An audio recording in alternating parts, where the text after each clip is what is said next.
Please اس طرح نہ کیا کرو، مجھے تمہاری دیوانگی سے ڈر لگتا ہے اور اپنا آپ مجرم لگنے لگتا ہے۔ کیوں کر رہے ایسو؟ کیا کر رہا ہوں میں؟ تم اپنا وقت اپنی عمر برباد کر رہے ہو۔ مجھے اپنی نہیں تمہاری بربادی کا دکھ ہے۔ اگر تم آباد ہو جاتی نا، تمہاری زندگی میں سکھ ہوتا ہے، شانتی ہوتی، تو شاید میرے دل کو صبر آ جاتا، مگر اس طرح آباد تو میں ہوں۔ شادی کا مطلب خانہ آبادی نہیں ہوتا۔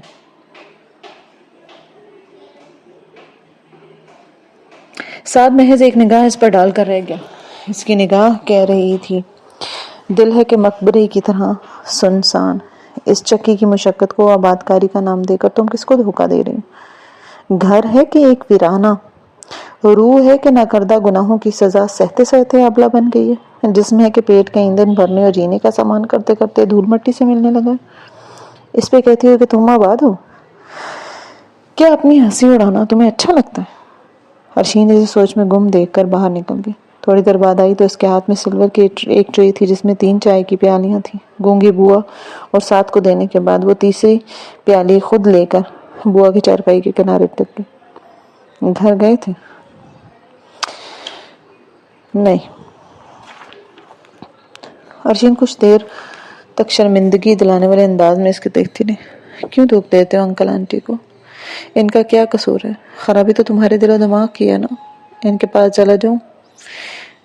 ان کے پاس چلا جاؤں؟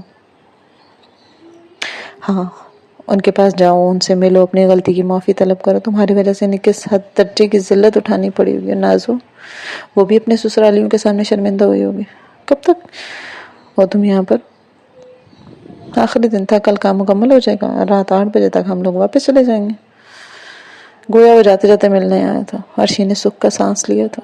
تھوڑی دیر بعد وہ جانے کے لیے تیار ہوا۔ ارشین بڑی دیر تک اسے سمجھاتی رہی، تمہاری یہ بات میں نہیں مان سکتا کہ اسلام آباد جا کر اپنی امی ابو سے معافی مانگو، لیکن ان کی تمہاری حسب خواہش شادی کی شرط بھی میں کبھی نہیں مان سکتا۔ سوری۔ اور خدا حافظ کہہ کر وہ بوا کو اشارے سے سلام کرنے کے بعد باہر نکل گیا۔ مان جاؤ گے، ایک دن ضرور مان جاؤ گے۔ وقت بڑا زور آور ہے ڈیئر میجر، سب کچھ منوا لیتا ہے۔ ارشین سے جاتے ہوئے دیکھ رہی تھی۔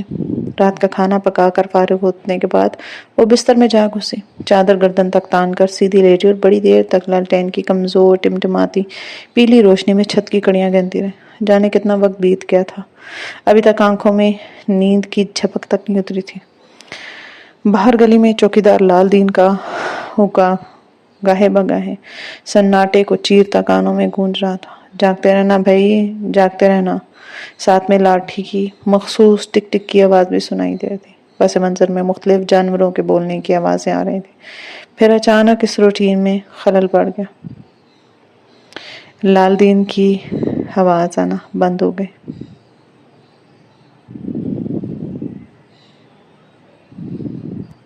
ایک شور سا اٹھا تھا، اس کے ساتھ ہی بھاگتے دوڑتے چلاتے ہوئے لوگوں کے دھاڑے سنائی دینے لگے۔ ڈاکو آ گئے، اور پھر ڈاکو آ گئے، لوگوں، بچوں، سب بچو، سب بچو۔ لال دین نے کراہتے ہوئے چیخ چیخ کر گاؤں والوں کو خبردار کرنا چاہا، اور پھر اچانک اس کی آواز بند ہو گئی۔ پھر تو جیسے ایک قیامت آ گئی تھی۔ ارشین دہل کر چادر پھینک کر اٹھ کھڑی ہوئی، کانوں سے بہری بوا البتہ گہری نیند سو رہی تھی۔ بچوں اور عورتوں کی چیخیں اور مردوں کی پکاریں بلند سے بلند تر ہوتی گئیں۔ کواڑ کھل رہے تھے، گولیاں چل رہی تھیں اور چھینا چھپٹی چل رہی تھی، اور اسی اسنا میں اس کے گھر کا بند کواڑ پوری قوت سے دھکیل کر توڑ دیا گیا۔ اگلے لمحے بندوقیں تھامے 5-6 لمبے تڑنگے وحشی نما مرد سیاہ ڈھاٹے منہ پر باندھے دھڑ دھڑ کرتے اندر آئے۔ اب ارشین ان کے درمیان بھی یارو مددگار کھڑے تھے۔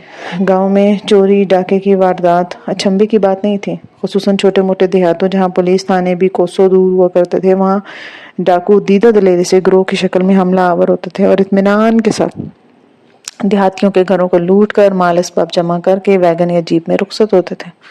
گاؤں والوں کو ڈرانے دھمکانے کے لیے 2-4 ہوائی فائر ہی بہت ہوتے تھے۔ سیدھے سادے لوگ اسلحے کی جھلک دے کر ویسے ہی سہم کر پتھر ہو جاتے تھے، تو جوابی کارروائی کیا عمل میں آئے گی؟ اور رہا گاؤں کا چوکیدار، تو ایک بوڑھا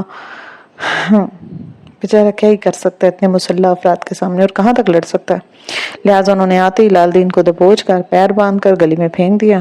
اب بے خوفی سے گھروں میں گھس کر لوٹ مار کر رہے تھے اور اسی دوران پھرتے پھراتے ارشین کی طرف آ نکلے تھے۔ وہ بچوں اور عورتوں میں گھس کر لوٹ مار کر رہے تھے۔ ارشین ہذیانی انداز میں ان کے چلانے پر کمرے سے باہر نکل کر برآمدے میں آ گئے۔ اس لیے چونکہ اپنی زندگی کا پہلا تجربہ تھا، لہٰذا یہ بات ذہن میں آئی نہیں کہ احتیاطی تدابیر کے طور پر چیخو پکار سن کر کمرے میں بند ہو کر اندر سے کنڈی لگا لے۔ ابھی وہ مخمصے میں ہی تھی کہ 4-5 افراد دندناتے ہوئے اندر آئے۔ لڑکی جو کچھ بھی ہمارے والے کر دو، ایک دیو کا آمد ڈھاٹا برادر نے کھردرے اور وحشیانہ لب و لہجے میں غرا کر مخاطب کیا۔ میرے پاس تو کچھ نہیں ہے۔ اس کا پورا جسم خوف سے کانپ رہا تھا، دل یوں دھڑک رہا تھا جیسے ابھی نکل کر باہر آ جائے گا، تاہم وہ اپنے مخل ہوتے ہوئے حواس پر قابو پانے کی کوشش جاری رکھتے ہوئے سیدھی طرح بتا دے کہ تیرے پاس کیا ہے۔ کسی اور طرف سے تو اس کو امداد ملنے کی توقع نہیں تھی۔ 2 گھنٹے پہلے یہاں سے رخصت ہوا اور مہران اسلام آباد تھے، سو اس کی آمد کا کوئی چانس ہی نہیں تھا۔ اب جو کچھ کرنا تھا اسے کرنا تھا۔ بھائی مجھے کچھ مہینے پہلے یہاں آئے ہوئے، میں اکیلی رہتی ہوں، محنت مزدوری کر کے روکھی سوکھی کماتی ہوں، پھر بھی تمہاری تسلی نہیں ہوتی تو اندر جا کے دیکھ لو، جو لینا ہے لے لو، سب کچھ تمہارے سامنے۔ وہ مصلحتاً عاجزی سے کام لیتی، جانتی تھی کہ ان بے رحم اور جنم جنم کے اجڑو وحشی جانوروں کو للکارنے یا اشتعال دلانے میں سراسر اپنا نقصان ہے۔ ان کے دماغ کی رو پلٹ جاتی تو مال متاع کے ساتھ ساتھ عزت و آبرو کے لالے بھی پڑ جاتے۔ وہ چاہتی تھی کہ جو لینا چاہتے ہیں وہ لے کر جلدی سے یہاں سے دفان ہو جائے۔ خبردار جو چلاکی دکھانے کی کوشش کی، اور ورنہ میں یہی بھون کر رکھ دوں گا۔ ایک ڈاکو نے اس کے پہلو میں بندوق کی نال چبھو کر آتن دھمکی دی۔ باقی ساتھی کمروں کی تلاشی لے رہے تھے اور تھوڑی دیر بعد وہ جھلائے واپس آئے۔ اندر تو کچھ بھی نہیں ہے، یہ 4,000 روپے ملے الماری سے، باقی کاغذوں پہ تصویریں بنانے کا سامان اور چھریاں، چاقو، خنجر وغیرہ ہیں، وہ ہمارے کس کام کے؟ چلو استاد، اس کو ایک ہاتھ دے دو، کہیں تیز سے نہ دکھا جائے۔ اس کے ساتھ ہی ارشین کے سر پر بندوق کا ہلکا سا بٹ لگا اور وہ چکرا کر نیچے گر گئی اور بے ہوش ہو گئے۔ 2 گھنٹے بعد جب وہ اپنے حواس میں واپس لوٹی تو بہت ساری عورتیں اور مرد اور بچے اس کے آنگن میں کھڑے باتیں کر رہے تھے۔ ماسی برکتیں اور اس کی بہو رانو اس کے پاس بیٹھے اس کی ہتھیلیاں سہلا رہے تھے۔ اسے ہوش میں آتا دیکھ کر انہوں نے سکون لیا۔ شکر ہے پتر، رب سائی نے خیر کر دی، ہم تو ڈر ہی گئے تھے، تاجی کے باپ غلام علی تھر خان نے نرمی سے ارشین کو مخاطب کرتے ہوئے کہا۔ سب طرف خیریت رہی چاچا؟ یا وہ خود بخود اٹھ کر بیٹھی اور چکراتے ہوئے سر کو تھامتے ہوئے پوچھنے لگے۔ خیریت کہاں تھی، برباد ہو گئے ہم غریب نہ مانے۔ اللہ رکھی نہ ان کی بیٹی کی 4 دن بعد بارات تھی، اس بیچاری کا تو سارا زیور لتا کپڑے سب لے گئے۔ بالے کسائی کے بیٹے کی 10,000 کی کمیٹی نکلے تھی، وہ بھی چھین کر لے گئے۔ مقبولہ تنور والی کے 8,000 روپے اور منجلی بہو کا 10 تولے سونے کا زیور۔ باقی جن کے ہاں تھوڑا تو بہت ملا تھیلے میں ڈالتے رہے۔ اللہ سمجھے ان ظالموں کو، خون پسینے کی جمع پونجی بھی پائی بٹور لی۔ برکتیں نے دوپٹہ آنکھوں پر رکھ کر آنسو جذب کرتے ہوئے کہا، خیر دین اور امیر دین کی کمائی سے پیسے جوڑ کر میں نے لاڈو کے لیے سونے کے جھمکے اور موتیوں کی 2 لڑی کا ہار بنایا تھا کہ 6 ماہ بعد اس کا بیاہ کروں گی تو کام آئے گا۔ لاڈو کو بھائیوں کا تحفہ پہن کر استعمال کرنا نصیب ہی نہیں ہوا۔ اللہ ان نامرادوں کو ہدایت دے۔ صحن میں بھان بھان کی بولیاں تھیں، 3-4 لوگ کے ہاتھوں میں لالٹینیں بھی تھیں۔ گاؤں کے کچھ نوجوان ڈاکوؤں کا تعاقب کرنے کا ارادہ رکھتے تھے۔ ٹھنڈے مزاج کے تجربہ کار بزرگواروں نے انہیں منع کیا۔ ڈاکو مسلح ہونے کے ساتھ ساتھ جیپ میں بھی تھے، جبکہ گاؤں میں آمد و رفت کا واحد ذریعہ تانگا تھا۔ تانگے اور جیپ کی رفتار کا کیا ہی مقابلہ، کیا ایسا پہلے کبھی ہوا ہے؟ ہاں دھیے، ہمارے لیے تو نواں تماشا تھوڑی ہے۔ چور ڈاکوؤں کا جب داؤ چلتا ہے واردات کرنے کے لیے آ جاتے ہیں، ہر 6-7 ماہ بعد اس گاؤں میں لوٹ مار کے آتے ہیں۔ پولیس کچھ نہیں کہتی انہیں، وہ مجرموں کو پکڑتی کیوں نہیں ہے؟ جان بوجھ کر سیاپا کون مول لیتا ہے؟ وہ سب کچھ دین کر انجان بن جاتے ہیں۔ افسر پوچھ گچھ کریں تو ایک سے بڑھ کر ایک بہانہ ہوتا ہے، نہ کافی اسلحہ، نفری کی کمی، ٹرانسپورٹ کی سہولت کا نہ ہونا، پھر بر وقت اطلاع نہ ملنا، کچھ بھی کہہ کر جان چھڑا لیتے ہیں۔ جی میں تو کہتا ہوں کہ ڈاکٹر ڈاکے بھی پولیس اور ڈاکوؤں کے آپس کے گٹھ جوڑ سے ہوتے ہیں۔ پولیس والوں کو ان کے پروگرام کا سارا پتہ ہوتا ہے، کہاں جائیں گی، کس وقت جائیں گی، کیسے کریں گی، کب واپسی ہوگی، یہ سب معلومات ان کے پاس موجود ہوتے ہیں۔ کسی دل جلے نے کرتے ہوئے انداز میں اظہار خیال کیا، مختلف گھروں سے رونے پیٹنے کے ساتھ ساتھ تسلی تشفیق کرانے والوں کی آوازیں بھی آ رہی تھیں۔ اس ہنگامے میں کیسی نیند اور کہاں کی نیند، پورا گاؤں جان رہا تھا۔ اور اب فجر ہونے میں آدھ پون گھنٹہ ہی تو رہ گیا تھا۔ پھر آہستہ آہستہ گلیوں سے بھیڑ چھٹتی گئی۔ چوٹ کھائے ہوئے لٹے پٹے دیہاتی تھکے ماندے مایوس قدموں سے گھروں کو لوٹ کر نئے سورج کے طلوع ہونے کا انتظار کرنے لگے۔ زندگی کی اسکرین کتنی بھی دھندلی ہو جائے، اس پہ ابھرا معمولات کا منظر نہیں بدلتا، وہ ہمیشہ یکساں رہتا ہے۔ فجر کے بعد نکو کی ہڈی کھلی تو ارشین نے رانو کے بھائی کو بھیج کر پیراسیٹامول کی 2 گولیاں منگوائیں اور دودھ کے ساتھ کھا کر غافل ہو گئے۔ گزرنے والے اعصاب شکن رات نے جسم کے ساتھ ساتھ اس کے دماغ کی چوٹ کو بھی ہلا دیا تھا۔ وہ ذہنی طور پر خود کو نڈھال اور شکستہ محسوس کر رہی تھی۔ صبح واردات کے بعد اس نے 2-3 لوگوں کو دبے الفاظ میں یہ بھی کہتے سنا، یہ بھی پولیس افسر کی رشتہ دار نہیں ہے، کیا یہ اس سے بات کر کے ڈاکوں کو نہیں پکڑوا سکتے؟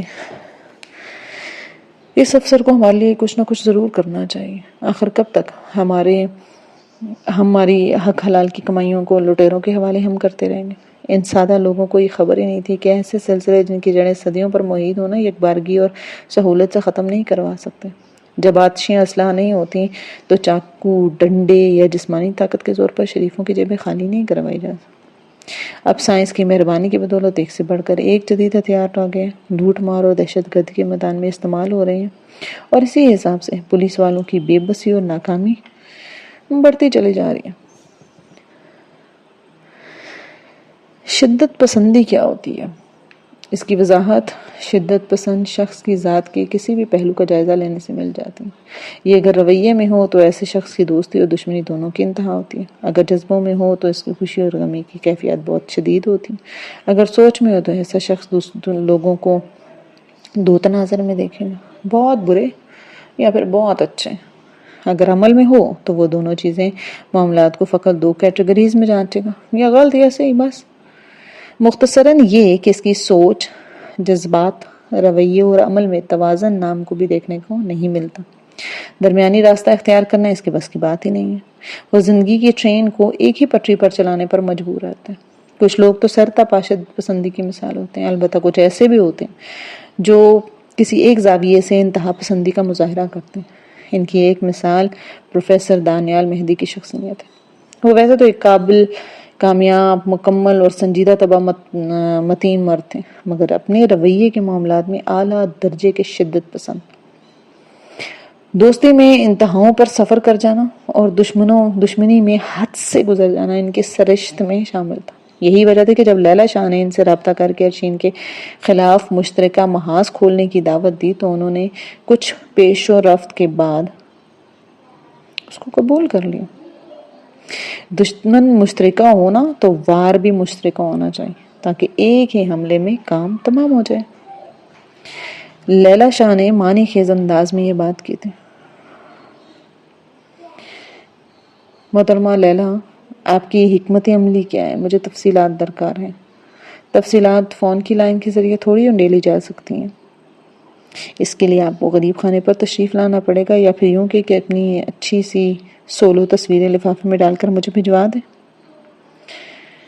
وہ شاطر خطرناک جال بچھا چکی تھی۔